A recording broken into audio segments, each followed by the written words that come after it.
Bismillahirrahmanirrahim. Assalamualaikum warahmatullahi wabarakatuh. Bersua dalam berita perdana malam ini, saya Syafal Bakrin Haji Suhaili. Dan saya Rafiza Haji Mahmud. Berita-berita utama malam ini.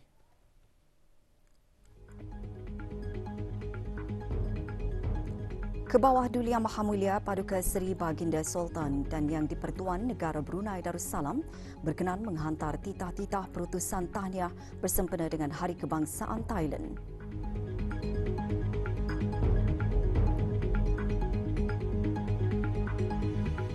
Garis panduan praktikal di tempat kerja perlu disediakan untuk mengurangkan ketidaksamaan terhadap golongan orang kelainan upaya.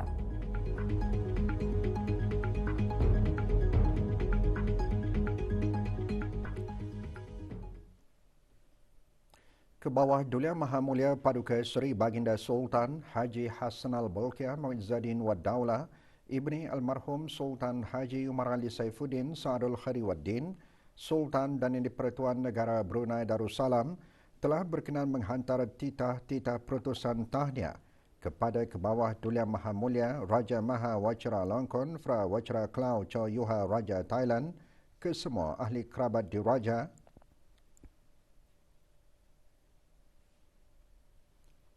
Tuan Yang Terutama Jeneral Prayut Chan Ocha bersara Perdana Menteri Thailand serta kerajaan dan rakyat Thailand bersempena dengan Hari Kebangsaan negara tersebut.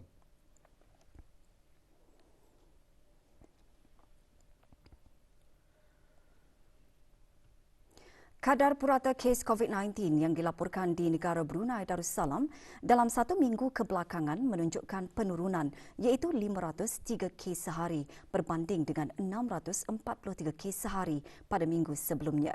Menteri Kesihatan semasa sidang media COVID-19 di negara Brunei Darussalam petang tadi juga menyatakan 2 kes berada dalam kategori 5 manakala 1 kes berada dalam kategori 4. Yang Berhormat Datuk Seri Setia Dr. Awang Haji Muhammad Isham bin Haji Jaafar turun mengongsikan kadar liputan vaksinasi COVID-19 di negara ini kekal di tahap yang tinggi dengan 78.9% daripada keseluruhan rakyat dan penduduk telah mendapatkan dos ketiga vaksin dan 11.3% mendapatkan dos keempat. Pada hari ini, sebanyak 458 kes baru telah dilaporkan, iaitu 451 kes hasil ujian ART dan 7 kes adalah hasil dari 176 ujian makmal RT-PCR. Sementara itu, trend kes influenza dan jangkitan serupa influenza atau influenza-like illness ILI pada minggu lalu terus menunjukkan penurunan dan telah hampir kembali kepada kadar normal. Dalam pada itu, orang ramai adalah diingatkan untuk terus berwaspada dan mengambil langkah-langkah pencegahan seperti mengasingkan diri jika mengalami tanda-tanda jangkitan dan mengelakkan dari tempat-tempat yang penuh sesak. Segeralah berjumpa doktor jika tanda-tanda jangkitan berterusan ataupun semakin teruk. Mereka yang berumur 60 tahun ke atas dan mereka yang mempunyai masalah-masalah kesihatan adalah juga dinasihatkan untuk mendapatkan suntikan influenza pada setiap tahun. Semasa sidang media, Menteri Kesihatan juga mengongsikan mengenai penambahbaikan kepada ciri BN on the Move dalam aplikasi BruHealth. Mulai 8 Disember 2022, pengiraan langkah ataupun steps akan dikemaskini secara automatik apabila aplikasi BruHealth dibuka tanpa perlu memasuki halaman BN on the Move. Orang ramai adalah digalakkan untuk sering membuka aplikasi BruHealth masing-masing untuk membolehkan aplikasi berkenan mengemaskini kiraan langkah ataupun step pemilik akaun. Pengiraan langkah ataupun step ini juga boleh dikemaskini walaupun semasa berada di luar negeri. Pengesanan awal penting dalam membantu perkembangan orang-orang berkelainan upaya. Melaluinya juga akan membuka jalan bagi intervensi awal untuk mengurangkan kesan kelainan upaya dalam kalangan kanak-kanak sekaligus meningkatkan peluang mereka untuk lebih berdikari apabila dewasa. Menteri Kesihatan yang juga timbalan pengerusi Lembaga Pengarah Pantai Jerudong Specialist Centre PJSC menekankan perkara itu pada Majlis Pelancaran Hari Antarabangsa Orang Kelainan Upaya pagi tadi. Yang Berhormat Datuk Seri Setia Dr. Awang Haji Muhammad Isham bin Haji Jaafar berkata, Perkhidmatan pemulihan dan rehabilitasi sangat penting untuk membantu mengurangkan kesan daripada pelbagai masalah kesihatan yang dialami oleh kanak-kanak dan membantu mereka untuk mencapai dan mengekalkan fungsi yang optima. Dalam hal itu, jelas Menteri Kesihatan, Kementerian Kesihatan telah bekerjasama dengan PJSC dalam memberikan perkhidmatan pemulihan bagi pesakit-pesakit dewasa yang menghidap pelbagai masalah kesihatan agar mereka boleh meneruskan kehidupan seperti biasa. Selain itu, ia juga penting dari segi memastikan peluang pekerjaan juga terbuka luas untuk mereka. Penyediaan tata cara dan garis panduan yang praktikal juga diperlukan untuk mengurangkan ketidaksamaan atau inequality di tempat pekerjaan, di samping mempromosikan kepelbagaian atau diversity.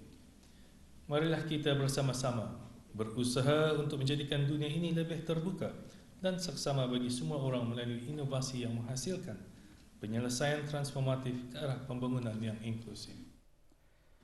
Ekspresi menempuhi pelbagai cabaran kehidupan seharian orang kelainan upaya dipaparkan melalui filem pendek hasil Awang Hadi Hishamuddin bin Hamzah, pesakit strok dan kecederaan saraf tunjang yang menjalani rehabilitasi.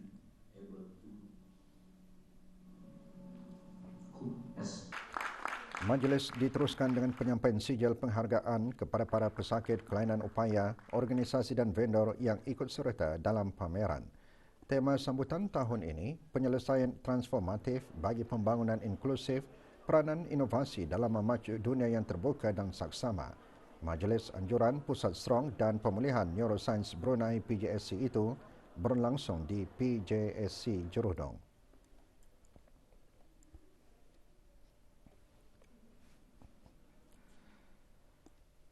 Sukarelawan memainkan peranan penting dalam mengukuhkan hubungan sesama masyarakat. Sukarelawan bukan lagi dilihat sebagai suatu aktiviti pengisi masa lapang tetapi sebagai suatu wadah bagi menyebarkan semangat perpaduan antara masyarakat. Dalam perutusan sempena sambutan Hari Sukarelawan Antarabangsa 2022, Menteri Kebudayaan Belia dan Sukan juga menyatakan penularan wabak COVID-19 telah menyaksikan semangat perpaduan daripada seluruh lapisan masyarakat dalam sama-sama membantu kerajaan mengekang penularan wabak. Lebih 10,000 sukarelawan daripada pelbagai agensi turun padang menghulurkan bantuan baik berupa tenaga, material maupun buah fikiran melalui pendekatan Whole of Nation approach. Sebagai sokongan berterusan kepada sambutan Hari Sukarelawan Antarabangsa, Yang Berhormat Datuk Seri Setia Awang Haji Nazmi bin Haji Muhammad menjelaskan Kementerian Kebudayaan Belia dan Sukan telah memperkenalkan satu inisiatif bagi menggalakkan masyarakat amnya serta para belia khususnya untuk bergiat aktif dalam bidang sukarela melalui kempen Hari Bertindak. Sejak kempen diperkenalkan pada tahun 2015, hampir 1,000 aktiviti di bawah 9 kluster merangkumi pelbagai bidang telah membawa kepada penyertaan sekitar 20,000 sukarelawan. Bagi tahun 2022, Majlis Pelancaran Utama Kempen Hari Bertindak akan diadakan pada hari Ahad 11 Disember. Kempen Hari Bertindak diharap mengukuhkan dan menyebarkan lagi semangat serta budaya sukarelawan dalam kalangan masyarakat umumnya dan para belia khasnya. Hal ini jelas ditekankan dalam State of the World's Volunteerism Report 2018, iaitu sukarelawan memainkan peranan penting dalam pembentukan sebuah masyarakat yang berdaya tahan. Ia juga bertepatan dengan nilai-nilai Melayu Islam Praja yang menekankan pentingnya semangat gotong royong dalam kalangan masyarakat bagi memastikan keharmonian kehidupan bermasyarakat. Tema sambutan Hari Sukarelawan Antarabangsa tahun ini adalah perpaduan melalui kerja sukarela. Penerapan nilai-nilai Islam penting bagi atlet sebagai persiapan pertandingan dan mengatasi rasa gementar. Ikuti bahan beritanya selepas ini.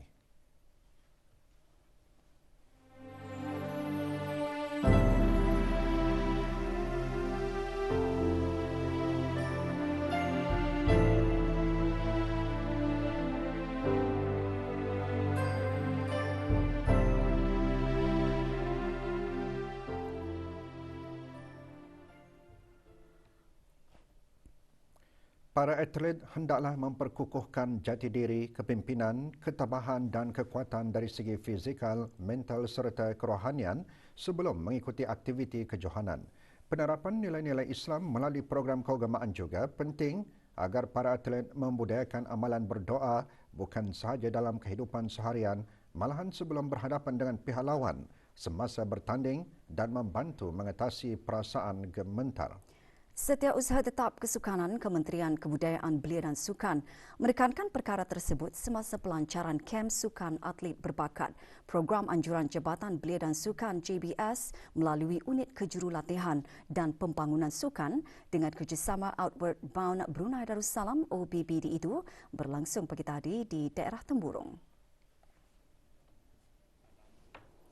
Pengiran Muhammad Amir Rizal bin Pengiran Haji Mahmud juga menjelaskan, Kem Sukan Atlet Berbakat memberikan peluang kepada para atlet dari sukan yang berbeza untuk bersatu padu dan memupuk semangat berpasukan dan patriotisme semasa mewakili negara. Seramai 35 orang atlet pelapis skim JBS dari pelbagai bidang sukan terdiri menyertai program ini. Berlangsung selama 4 hari sehingga 8 Disember ini.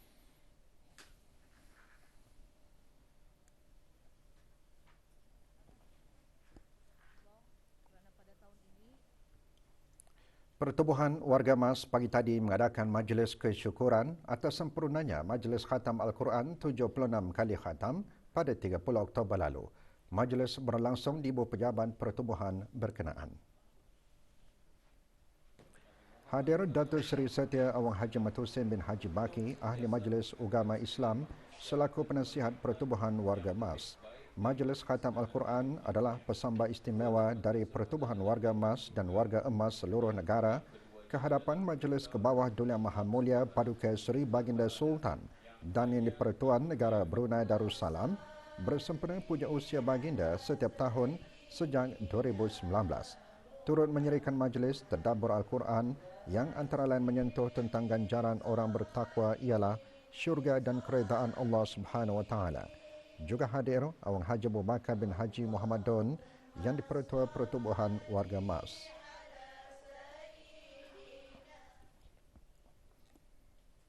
Dua 20 orang rakan untuk muamalan terpuji Oman Universiti Islam Sultan Sharif Ali UNISA bersama 2 pegawai konsulat pagi tadi berlepas ke Sabah, Malaysia bagi mengikuti program lawatan sambil belajar. Unit Perkhidmatan Kaunseling Pejabat Hal Ehwal Pelajar dan Rakan Umat UNISA memilih untuk mengadakan perkongsian ilmu dan pengalaman bersama pembimbing rakan sebaya PRS Universiti Malaysia Sabah dan rakan siswa Yadim Universiti Teknologi Mara. Hadir bagi mengucapkan selamat berlepas Dayang Nur Hafizatul Hikmah binti Haji Seribini, Dekan Pelajar UNISA. Semasa lawatan tersebut, rombongan akan didedahkan tentang cara pengurusan dan mentadbir persatuan yang terlatih bagi menambah jaringan bersama rakan siswa atau PRS di luar negara. Rombongan juga akan berkesempatan mengadakan khidmat masyarakat sempena Hari Sukarelawan Antarabangsa dengan membersihkan dan menghias unit kaunseling Sekolah Kebangsaan Western Sabah dan menjalankan aktiviti bersama 78 murid tahun 4, 5 dan 6 sekolah berkenaan. Harapan saya dengan mengadakan program seperti ini akan dapat lagi menambah rangkaian jaringan ukhuwah rakan umat UNISA bersama dengan rakan siswa dan PRS di luar negara. Dan bagi rakan umat sendiri, saya harap mereka dapat mengambil manfaat yang positif untuk dijadikan sebagai landasan menjadi seorang pemimpin, seorang rakan umat yang peka dan bersedia untuk membantu. Program 5 hari itu juga akan diisi dengan pengagihan dan penyerahan wakaf 285 naskah Mushaf UNISA kepada Masjid Nurul Iman, Pekan Western, Mahat Tahfiz Al-Quran Ibnu Al-Jazari, Mahat Tahfiz Al-Quran Negara Sabah dan Mahat Tahfiz Darul Hadis.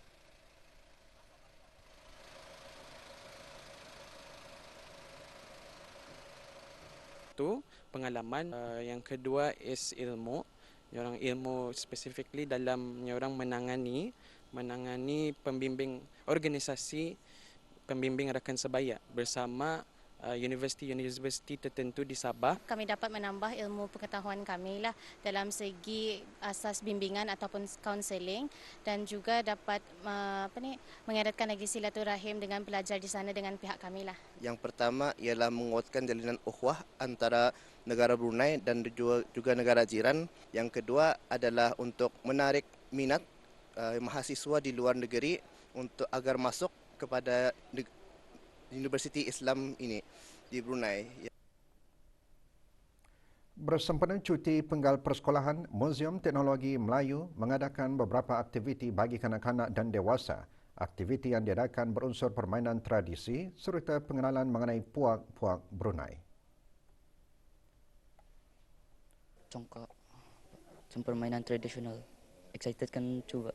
Saya suka mewarna. Rakyat mau coba mainan Melayu. First time. Saya suka main permainan. Aktiviti yang dibuka sejak 3 Disember lalu mendapat sambutan memberangsangkan. Menurut Ketua Tandan Dewan, Muzium Teknologi Melayu, antara yang menjadi tarikan adalah peraduan mewarna, aktiviti menambat dasar dan permainan tradisi puak-puak Brunei.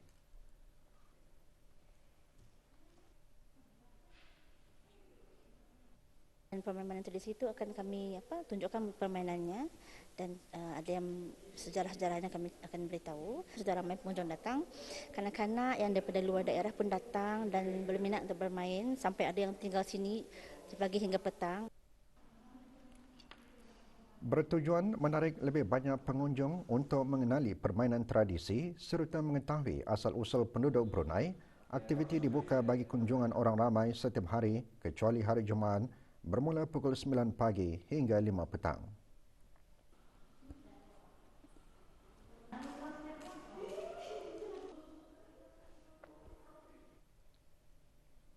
Sempena Brunei December Festival BDF 2022, Jabatan Muzium-Muzium Brunei mengadakan aktiviti jualan buku-buku terbitannya.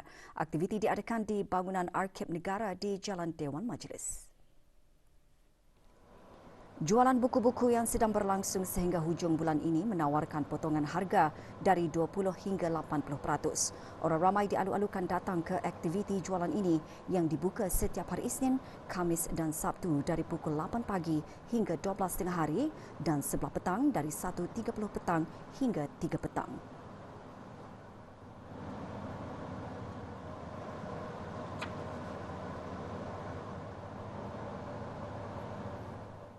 Jabatan muzium-muzium ada banyak menerbitkan buku mengenai muziologi, antaranya budaya, antropologi, arkeologi, buku cerita kanak-kanak, pertuturan yang dituturkan oleh orang tua-tua tani dulu yang dibukukan.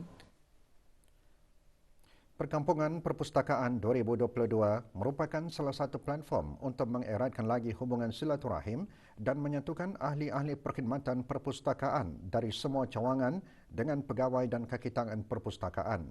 Pagi tadi aktiviti diadakan di Perpustakaan Dewan Bahasa dan Pustaka Daerah Tutong. Acara perkampungan pada tahun ini berkonsepkan aktiviti sukan ria termasuk team building game, chef librarian dan permainan tradisional.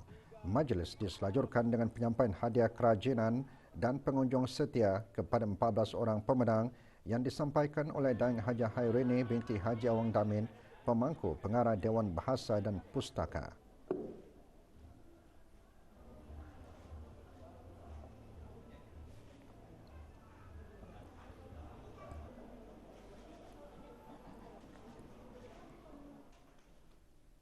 Kerja-kerja pembaikan sebahagian jalan rosak di Lebuh Raya Sultan Hassanal Bolkiah Hala Gadong masih giat dijalankan. Sehubungan itu, penutupan sementara separuh jalan di lokasi berkenaan selepas jejampat lapangan terbang antarabangsa Brunei sehingga jejampat kompleks bangunan kerajaan Jalan Menteri Besar akan dilanjutkan sehingga hari Rabu 7 Disember 2022 dari pukul 10.30 malam hingga 6 pagi tertakluk kepada cuaca. Sementara itu, kerja-kerja pembaikan jalan raya rosak di lokasi pusing keliling Muara, Lebuh Raya Muara Tutong dilanjutkan pada hari Selasa, 6 Disember sehingga Jumaat 9 Disember 2022 bermula pukul 8 malam hingga 6 pagi tertakluk kepada cuaca.